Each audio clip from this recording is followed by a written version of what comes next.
Немецкая семья строит в Башкортостане ранчо. Светлана и Герхард Фогт несколько лет назад поселились в Архангельском районе в деревне Тереклы. Супруги хотят создать здесь туристическую базу, популяризировать отдых в России не только среди местных, но и иностранцев. О том, почему семья решила оставить Германию и навсегда переехать в холодную и далекую страну, в материале Анастасии Ильчебаевой. Freudenstadt – это город в Германии. Юг Германии, там моя родина.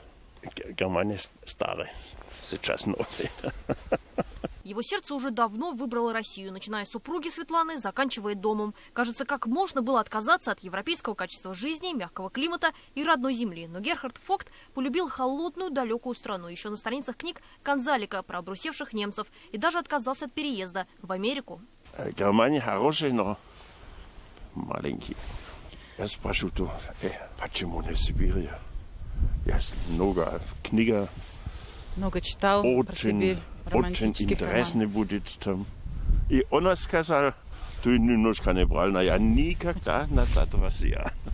Мне сейчас говорят друзья и подруги, как жена декабристов за мужем пошла. В Германию Светлана переехала после развала Советского Союза в маленьком городке под Штутгартом. У них было все – работа, дети. У Герхарда своя строительная компания. Теперь они живут этим ранчо. Природа, люди – все как писали в книгах. Вот только об одной из главных российских бед немецкий писатель явно не знал.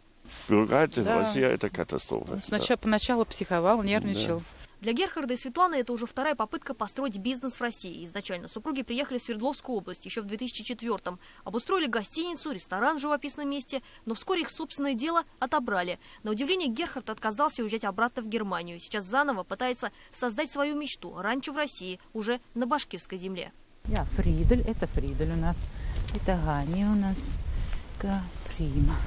Животные больше для души. Швейцарская порода неприхотлива. На ранчо супруги уже построили 2 дома. В одном живут сами, второй гостевой. В планах еще 8 и кафе «Бергартен», где будут продавать в том числе и немецкий шницель. Супруги ориентируются и на иностранных туристов, которые бывали у них уже не раз. Светлана сама украшает территорию. В неприметной коряге она способна увидеть нечто большее. Проект домов разрабатывал Герхард. Теплые, но простые. Специально, чтобы можно было завершить строительство вдвоем.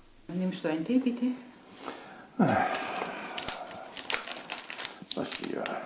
Чай хороший, но по-немецки пиво лучше.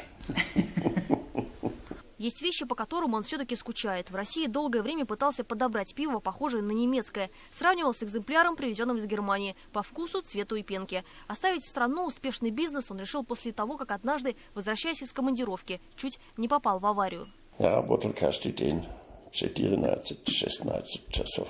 Каждый день. Сейчас я знаю, раньше я тоже не знаю. Деньги, не большой.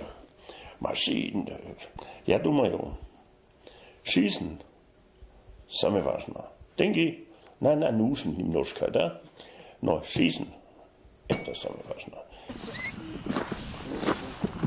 Это китайский трактор, но 2-3 раза зимой упал. Теперь вместо нового «Мерседеса» китайский трактор. Герхард сам усовершенствовал то, что не доработали специалисты из Поднебесной. Возле дома подержанный «Опель» как символ преданности немецкому автопрому. Нет, он честно пытался ездить на российском авто, но с УАЗом как-то не сложилось. Они верят, что во второй раз у них получится воплотить мечту. Показать гостям то, во что влюбились сами. Построить свой немецкий уголок на башкирской земле с русским сердцем.